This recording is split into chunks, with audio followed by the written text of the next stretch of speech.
Bienvenue sur Mentores, 1000 vies dans une vie.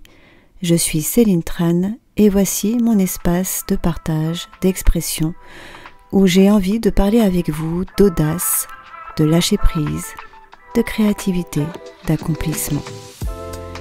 Dans la première saison, j'ai fait le choix de me présenter à vous, de vous exposer les diverses étapes de mon parcours. Et dans ce nouvel épisode qui marque la nouvelle saison, eh bien je me tourne vers vous.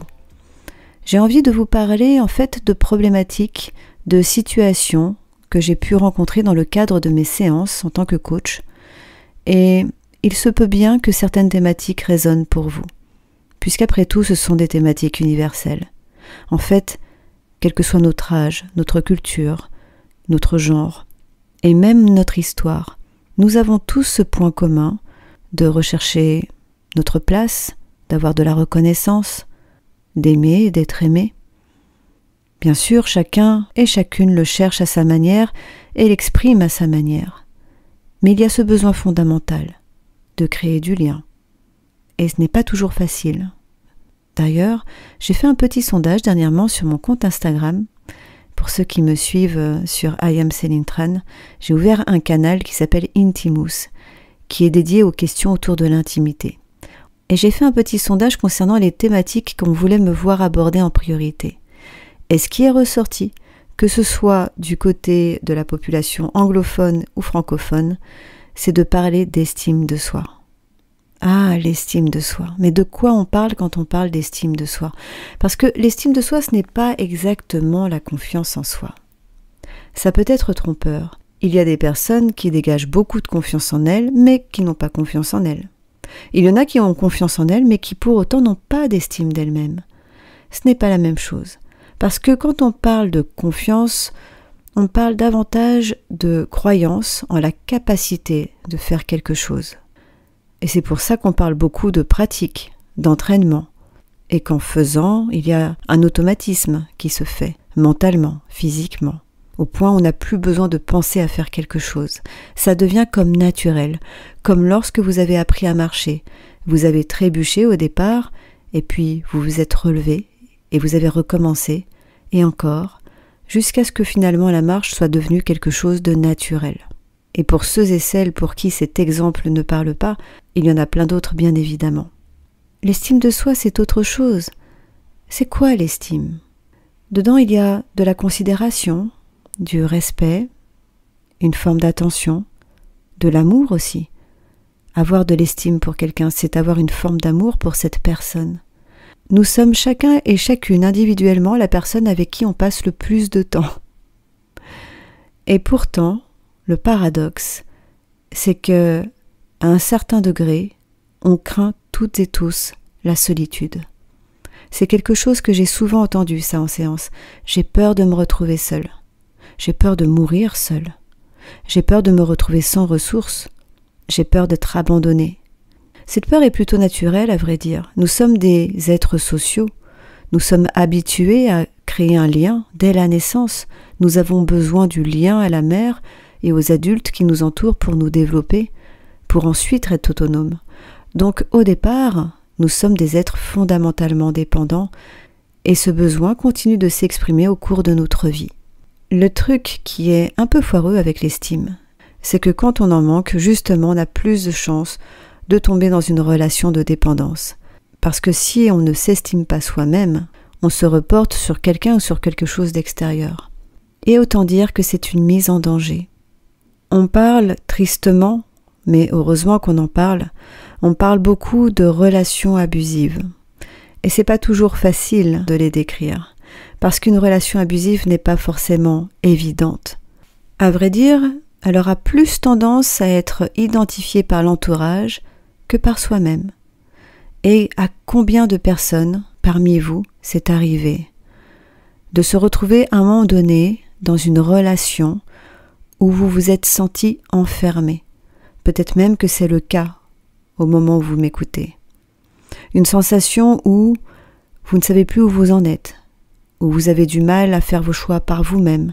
C'est confus. Et ça peut être le signe justement que la relation n'est pas saine. Alors on ne va pas forcément tout mettre sur le dos de l'autre, bien sûr, on a chacun et chacune notre part de responsabilité. Et c'est même ça qui est terrible dans une relation abusive, c'est que la personne qui se fait abuser se retrouve parfois complice, je mets d'énormes guillemets autour de ce mot, mais complice de la relation, dans le sens où elle va la maintenir. Je fais bien sûr allusion à des relations entre adultes déjà, puisqu'il n'y a aucun doute sur le fait qu'un enfant n'a pas suffisamment d'expérience, de recul, de sens critique pour réaliser qu'il est dans une situation d'abus. Il peut se rendre compte bien sûr qu'il vit une situation qui est négative, qui est malsaine pour lui, mais c'est forcément plus difficile d'avoir du recul. En tant qu'adulte, c'est différent. Je vais vous donner un exemple qui vous parlera peut-être. Vous avez un ami qui est en couple et vous le voyez malheureux. Et il n'était pas comme ça auparavant. En fait, avant, sa vie allait plutôt bien. Il se met en couple et vous le voyez changer. Vous voyez cette personne qui commence à s'assombrir, à s'isoler, à se dévaloriser.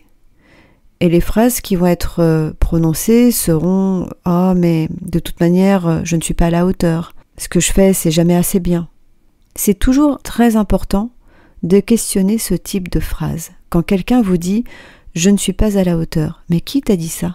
D'où ça vient? Et ça veut dire quoi être à la hauteur exactement? Vas-y, explique-moi. Juste pour aller un peu plus loin que la phrase et voir en fait où elle prend racine. Alors parfois, pour les personnes qui ont des failles dans leur estime d'elles-mêmes, ça remonte à l'enfance. C'est même très fréquent d'ailleurs. Ce type de phrase « c'est jamais assez bien »,« tu devrais faire mieux », ce sont des phrases qui peuvent être prononcées par les parents typiquement. À ce moment-là, les parents ne sont pas forcément malveillants, ça dépend.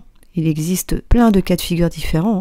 Mais à vrai dire, même en étant bienveillant, même en pensant faire bien donc, on peut faire beaucoup de mal. Parce qu'on ne se rend pas forcément compte de la portée de nos paroles, surtout d'adultes à enfants. Et ce système peut se reproduire à l'âge adulte. Et c'est là où c'est foireux, c'est que la personne qui l'a vécu déjà enfant a plus de chances de le revivre à l'âge adulte. Pourquoi justement? Parce que son estime d'elle-même est déjà fragile. Si elle a grandi déjà avec la croyance qu'elle n'était pas capable, que ce qu'elle fait ne sera jamais suffisant, eh bien il y a des risques pour qu'elle attire à elle des personnes qui vont être dans la domination, qui vont finalement profiter de cette posture. Et comme elles n'ont pas eu la possibilité de prendre du recul, eh bien elles vont accepter des situations qui sont plutôt inacceptables. Et elles ne se rendent pas compte.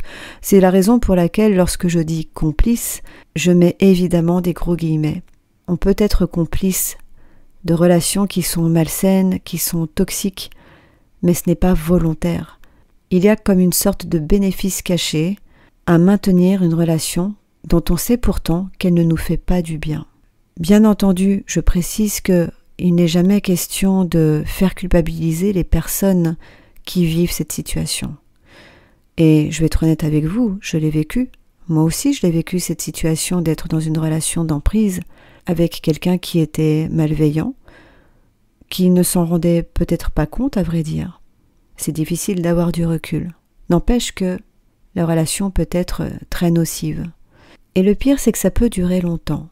Typiquement, les personnes qui sont plus facilement exposées à des relations d'emprise sont des personnes qui ont beaucoup d'empathie aussi, qui vont facilement trouver des excuses à l'autre, qui vont croire en fait ce que l'autre va dire. Donc il y a une forme de crédulité, et ça ne veut pas dire être bête. Il y a des personnes brillantes qui sont dans des relations d'emprise, hommes comme femmes. Alors ça va donner par exemple, oui mais c'est pas sa faute, il ne se rend pas vraiment compte. Et puis, elle a souffert. Je sais qu'elle a eu une enfance difficile, donc elle m'en met plein la gueule, mais faut dire aussi que les hommes qu'elle a rencontrés auparavant n'ont pas été tendres avec elle.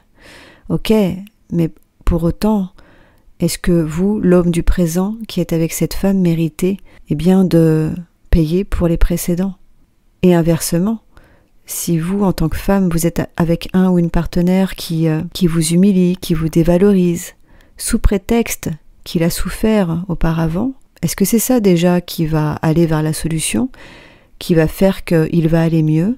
Est-ce que c'est vraiment à vous de prendre cette place-là? Non.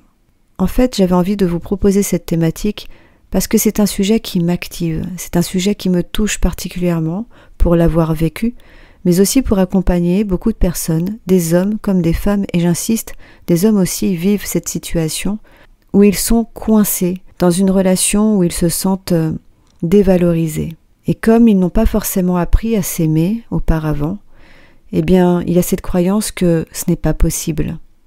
Mais vous vous rendez compte, partager son quotidien avec quelqu'un qui ne vous aime pas, qui ne porte pas vers vous un regard de douceur, de soutien, parfois même d'admiration.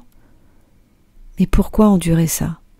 Alors certains diront, c'est encore mieux que d'être seul, ou je n'ai toujours connu que ça, ou bien elle a raison après tout, je ne suis pas si bien que ça. C'est déjà pas mal que quelqu'un s'intéresse à moi. Et puis, si on se sépare, qu'est-ce que je vais devenir? Eh bien, c'est là où je vous le dis vraiment avec beaucoup de conviction. C'est là qu'il est important de se faire accompagner, vraiment. Alors, la personne qui va vous accompagner, psy, coach, peu importe, c'est pas elle qui va compenser tout l'amour qui vous a manqué dans votre développement. Non, le principe, c'est de vous amener déjà à vous apporter de l'indulgence, à vous redonner du courage, et puis à retrouver des forces, de l'énergie pour voir les choses en face, parce que bien souvent il y a beaucoup de déni dans ce type de situation. Encore une fois, dans ces fameuses situations où on dit « non mais ce n'est pas sa faute, c'est pas si grave, ça passera ». Grosse alerte, parce que ça peut être aussi un terrain pour développer d'autres violences, d'autres abus. Quelqu'un qui a un conjoint ou une conjointe qui est violent, ça peut déborder sur les enfants aussi. Et là, on en revient à quelque chose aussi qui est très important, que j'aime beaucoup rappeler aux personnes que j'accompagne, c'est l'importance du cadre. Il y a l'amour de soi, effectivement, mais j'ai envie de dire, même si vous ne vous portez pas beaucoup d'amour, pensez au cadre. Qu'est-ce qui est acceptable et qu'est-ce qui ne l'est pas? Posez-vous la question. Et pour savoir ce qui est acceptable ou ce qui ne l'est pas, je dirais qu'il y a 2 repères essentiels. Il y a déjà le ressenti. Faites confiance à votre ressenti. Ça ne veut pas dire que votre ressenti dit quelque chose de juste, attention. Parce qu'on peut très bien, par exemple, se trouver dans un sentiment d'insécurité face à quelqu'un qui ne représente aucun danger. En revanche, ça vaut le coup d'écouter ce sentiment d'insécurité, cette forme de peur, pour vous autoriser à ce moment-là à dire « écoute, non, je le sens pas. Désolé, mais non, ça ne va pas être possible. Pas maintenant, pas comme ça. » Et ça peut être dans plein de types de situations, personnelles ou professionnelles. Donc le ressenti dans le corps, est-ce que vous vous sentez tendu? Est-ce que vous avez le souffle court? Soyez attentif et attentive à ça. Et si tout particulièrement face à votre partenaire, vous ressentez cette tension, que ce soit dans un début de relation ou même après des années, autorisez-vous à le dire. Ça, c'est la première chose. Et la deuxième chose, je dirais que ce sont les valeurs. Les valeurs, ça aide énormément à poser son cadre, puisque c'est ça qui va donner des repères. C'est ça aussi qui va permettre de dire « ce n'est pas acceptable, parce que non, ça ne correspond pas à qui je suis ». Là aussi, c'est poser ses limites et c'est poser son cadre. Je vais vous donner un exemple concret. J'ai eu plusieurs fois en séance des personnes qui me disaient, dans le cadre de nos disputes, avec ma partenaire, c'est vrai que ça peut aller super loin, et moi je n'aime pas m'engueuler, mais alors elle est super intense et vraiment ça va très loin dans les paroles et il m'arrive que il ou elle me menace. Ok, est-ce que c'est acceptable pour vous de partager votre vie avec quelqu'un qui vous menace? Oh, mais ce ne sont que des paroles. Les paroles ont déjà un sens. Les mots ont un pouvoir. Et derrière ces paroles, il y a une intention aussi. La menace. Je vais te mettre en danger. Je vais te mettre dans une situation tellement inconfortable que tu auras peur. Vous rendez-vous compte quand même de la violence de ce type d'intention? Alors chacune sa manière de dealer face au comportement violent et chacune son degré de tolérance. Mais j'ai le sentiment que plus on se connaît, plus on est conscient de ses valeurs, de ses limites, et plus on les exprime, et moins on donne de l'espace à des situations abusives. Pour terminer, Il y a quelque chose dont je ne vous ai pas parlé dans ma présentation, mais on reviendra dessus, c'est que parmi les activités professionnelles que j'exerce, il y a la coordination d'intimité. Alors la coordinatrice d'intimité ou le coordinateur, c'est la personne qui va intervenir dans le cadre des tournages cinéma, ou ça peut être aussi lors de représentations en théâtre, et qui va s'assurer que tout est bien coordonné justement pour les scènes d'intimité. Les scènes où les comédiens, les comédiennes vont à un moment donné exposer leur corps, de la nudité, ou être en contact. Et bien souvent, ça peut concerner donc des scènes avec une dimension érotique. Ce qu'on apprend et véhicule dans ce type de métier est totalement transposable avec ce qu'on vit au quotidien. Il s'agit de poser un cadre, qu'il soit exprimé et qu'il soit clairement énoncé pour qu'il n'y ait pas de zone grise. Alors, si vous faites partie de ceux et celles qui ont encore du mal à s'apporter de l'amour, qui disent « moi, j'ai pas trop d'estime de moi », j'ai une bonne nouvelle pour vous. Ça se nourrit. C'est comme une graine qu'on arrose. Et ça peut se faire petit à petit, un peu chaque jour. Ça peut commencer par se regarder dans le miroir, se regarder dans les yeux, se sourire. Ça peut commencer par prendre soin de soi, s'apporter à soi-même de la douceur, de l'indulgence, et bien sûr ça peut passer beaucoup par le corps. Et je ne parle pas d'être dans une dynamique narcissique, parce que ça aussi ça peut être un pansement quand on manque d'estime de soi, de chercher à plaire, de chercher à se rassurer en attirant le regard des autres. C'est quelque chose que j'aborderai à nouveau quand j'évoquerai entre autres le travail du sexe. Mais ce n'est pas de ça dont je parle.